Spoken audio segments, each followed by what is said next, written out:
तो आज की कहानी की तरफ बढ़ते हैं, जो कि खौला की कहानी है। खौला एक गांव की मासूम सी लड़की, जिसकी बचपन की सिर्फ एक नादानी ने उसकी जिंदगी को बहुत कठिन बना दिया। शुरू करते हैं आज की कहानी। मेरे वालिद साहब स्कूल के हेडमास्टर थे और तालीम की अहमियत से खूब वाकिफ थे। बदकिस्मती से हम देहात में रहते थे। मुझे तालीम का बेहद शौक था। हमारी फूफो लाहौर जैसे पुरौनक शहर में सुकूनत पजीर थी। 3 साल में 2 बार हमारे घर कुछ दिनों को जरूर आती थी, जब उनके बच्चों को छुट्टियां होती। ये वक्त हम इकट्ठे गुजारते और बहुत मजा आता था। हमारे पास साल भर की बातें जमा होती थीं, लिहाजा खूब बातें करते। वो सब मुझसे गांव की बातें पूछते, मुख्तलिफ रिश्तेदारों के हालात मालूम करते और मैं उनसे शहर के बारे में सवालात करती, क्योंकि मुझे शहर की जिंदगी बहुत पुरकशिश लगती थी और वहां की रौनक मेरे दिल को भाती थी। मैं अक्सर फूफो से भी शहर की बातें पूछा करती और वो बड़े प्यार से मुझे जवाब दिया करती थी। मैं हैरत से उनकी बातें सुनती कि शहर गोया मुझे एक जहाने हैरत लगता। मैं सोचती कि काश मैं भी किसी बड़े शहर में रह सकती। फूफो मुझे प्यार करती थी, वो मुझे अपनी बहू बनाना चाहती थी, लेकिन उनका बेटा फरहान, जो इंजीनियरिंग का तालिब इल्म था, हमेशा कहता, अम्मा मुझे तालीम याफ्ता लड़की से शादी करनी है, जबकि मैं मिडिल से आगे ना बढ़ सकी। फूफो जानती थी कि फरहान मुझे नापसंद नहीं करता, लेकिन जानता है कि हमारे गांव से मिडिल से आगे स्कूल नहीं है, लिहाजा मैं उसकी ख्वाहिश के मुताबिक ज़्यादा तालीम हासिल नहीं कर पाऊंगी। उन्होंने इस मसले का हल ये निकाला कि अब्बू से मनवा लिया कि मिडिल पास करने के बाद खौला को मेरे पास लाहौर भेज दें, ताकि वो मुझे आगे पढ़ा सकें। जब मैंने 8वीं जमात पास कर ली और नंबर भी अच्छे आ गए, फूफो मुझे अपने घर लाहौर ले गई। मैं बहुत खुश थी। शहर में रहने की मेरी दिली मुराद बर आई थी। एक तो फरहान को पसंद करती थी, फिर लाहौर जैसे शहर में पढ़ाई का मौका मिला था, जो किसी सुनहरी मौके से कम नहीं था। फूफो ने मुझे एक अच्छे गर्ल्स हाई स्कूल में दाखिला दिलवा दिया और मैं शौको लगन से पढ़ने लगी। जिन दिनों मैट्रिक के इम्तिहान थे, मेरी मुलाकात नादिर से हुई। फूफो के पड़ोस में असगर साहब रहते थे। नादिर उनका भतीजा था और वो भी रहीम यार खान के एक गांव से पढ़ने लाहौर आया था।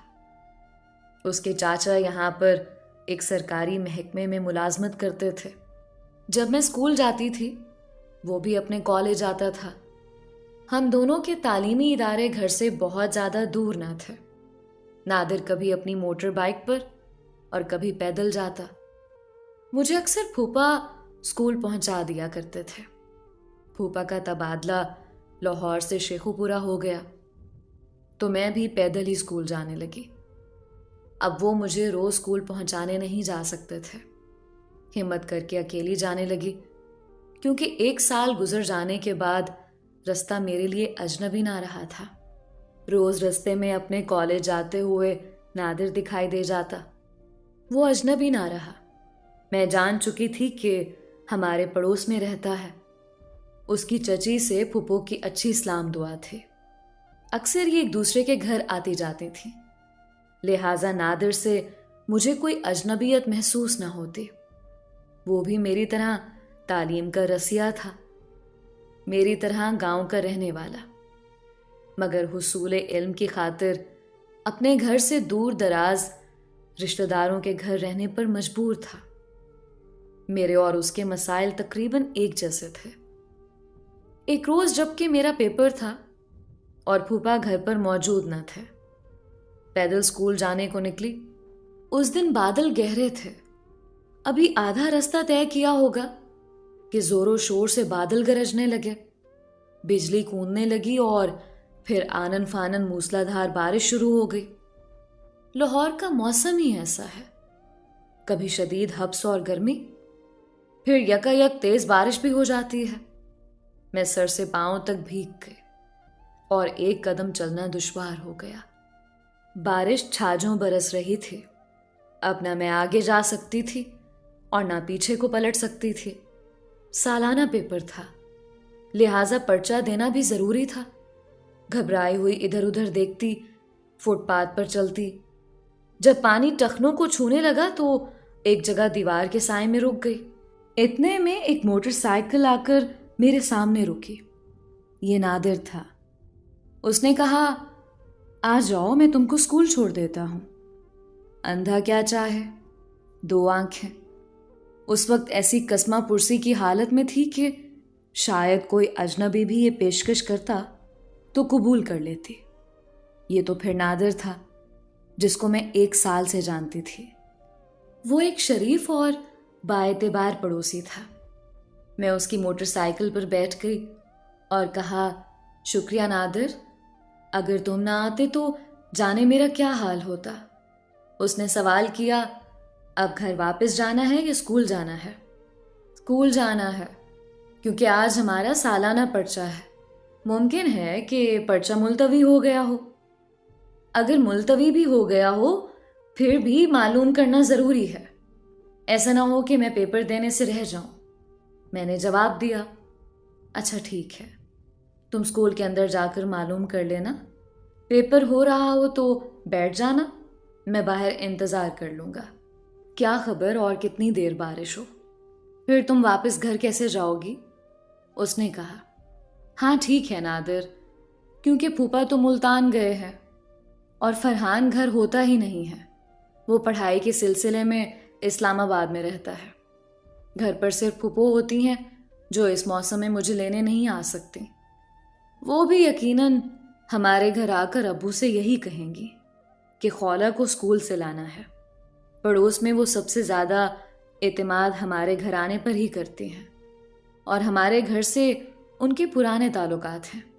उसने जवाब दिया, सो बेहतर है मैं तुमको वापस घर भी पहुंचा दूं।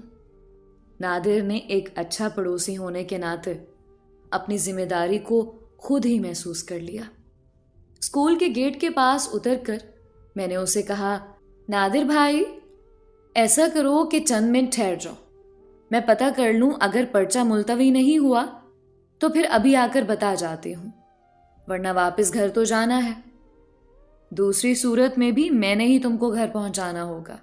वो बोला, जाओ सुकून से मालूम करो और ये बताती जाओ कि पर्चा कब ख़त्म होगा, क्योंकि अगर तुम वापस नहीं आई तो मैं समझ जाऊंगा तुम्हारा पर्चा हो रहा है। ऐसी सूरत में मैं यहीं तुम्हारा इंतज़ार करूंगा। 12 बजे, मैंने जवाब दिया।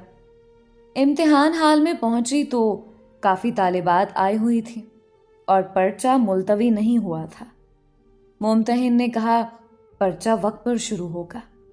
अलबत्ता कुछ तालिबात बारिश के बायस लेट हो गई हैं, लेकिन वो अगर लेट भी आईं तो इम्तिहान में शरीक कर लेंगे।